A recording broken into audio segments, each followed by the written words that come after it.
Hello. I basically wanted to do a quick video series about Reverb and FMOD, so let's just start right into with the basics we need to set up an FMOD. So if we imagine we have an event for our player footsteps, I'll just call that footsteps real quick and drag in some sounds in a multi-instrument. Nice. We might think, yeah, cool, let's just throw the FMOD reverb effect on there. Da-da-da-da. And now our footsteps are drenched in reverb. If we think about a realistic scenario where our project isn't just footsteps, we might have a jump sound or jump event as well for our player. And we might add reverb there as well. That would result in like a really high CPU load because reverb is probably the most intense effect you could have regarding a CPU load, especially if we're using the convolution reverb instead of the normal algorithmic one. So in terms of CPU optimization and as well for simplification, so we have all the reverbs in one place, we should use the mixer view and the return tracks in there. So via window and mixer, we can open up the mixer view, and on default, you'll just see both our events being placed beneath the master bus, which is okay for now, but you might want to set up groups, which are in audio terms, basically the bus logics of FMOD. Just call that character for our example and drag in the events. And now we already have this reverb return track set up in FMOD by default. If we want to create a new one, that would just be right click new return, or down here new return. As we will see on this reverb return track, there already is a reverb effect on there. So we can now delete the other reverb effects I placed on the events. And now again, similar to an actual mixer, like an analog one you might have in front of you, we can place a send right from our bus to that return track. That is via add send, and then you'll see the reverb return track right here. Now, as we increase the amount of the send, we'll influence the reverb amount on our events. So if I play back the jump from the event viewer now,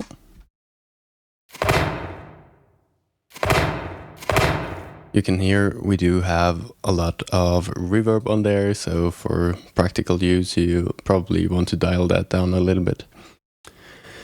Now that, for the moment, results in a static reverb for all scenarios, but via implementation in your game, you might have different zones. For example, a giant building, a cave, whatever, and with that have different reverbs for the corresponding environments.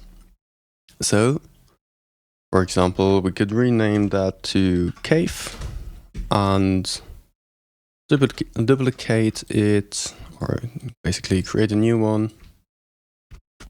On that second return track, I'll just add the reverb effect as well and just cycle through the presets and, for example, pick the living room preset. And now I need to add a second send on my character bus as well to the room reverb. Nice. And finally, for the last step, we need to create so-called snapshots. This is what gives us the opportunity to switch between those different reverbs and change the send amounts. So I'll choose the snapshots tab and then say new snapshot, and for now I'll just pick new overriding snapshot and say, for example, cave, and the other one then is just room. With the snapshot selected, you'll see that all clickable faders now have this green outline and a plus. That means that that property is changeable via the snapshot. So snapshots in that sense basically are property states. You can call those snapshots to recall the property states you configured. This makes us understand what the difference is between overriding and blending, because overriding sets an absolute value and blending more sets the difference between your set property in the snapshot and the property currently being set in whatever you have clicked. Cool.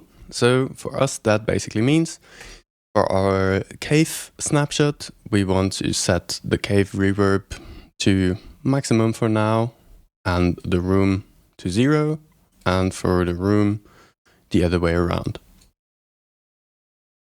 As well, as we now have the snapshot set up, I basically want my default state to be 0 or -infinity and -infinity on both the sends. Cool. So, to demonstrate that in the FMOD editor already, we can listen to the different sounds being influenced by our reverbs. So currently we don't have any snapshot currently playing. So we have a dry sound. If we now press that snapshot and press play, then via that orange dot, we see that the current value of the reverb cave is 0 dB. And now if we press play on the footstep event, we have our cave reverb. And if we press play on the room snapshot, we have this weird flangy reverb sound, but that at least demonstrates how that is working.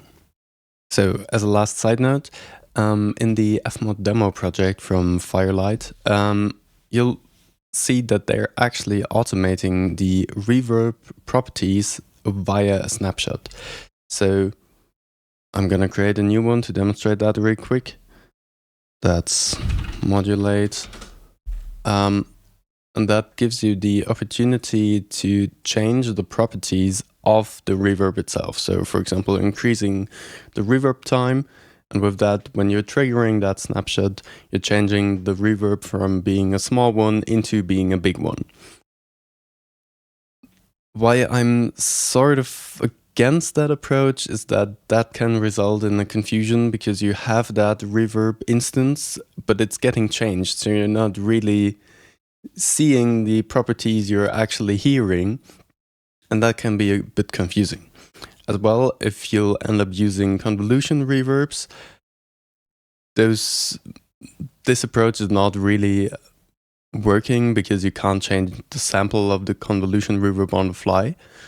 And lastly, I just do think it's a bit more sleek to have this difference between now I'm in the cave and now I'm activating the cave reverb and fading the cave reverb in and out, instead of changing the property of a reverb on the fly. So I'm gonna delete that again. Cool. One last minor detail we might want to consider is the intensity dial. So because on default, if you switch between those snapshots, it just jumps from one value to another. And one really easy and fast way to fix that is to add a modulation of AHDSR to the intensity slider. And those default values are already fine for our use case, resulting in a small fade in and fade out for the intensity on both of our snapshots. And with that, if I play the footstep,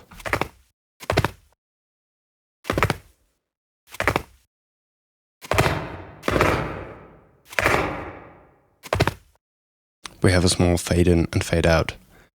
Perfect. So that is basically the recommended way of handling reverb in the FMOD manual, and how, I guess they want you to do it. But in the next videos, I'll be showing a few other ways how to approach reverb with other plugins, etc. But Before that, we're gonna look into how to implement that basic setup into Unreal and Unity. And I hope that already gave you a bit of information. See you.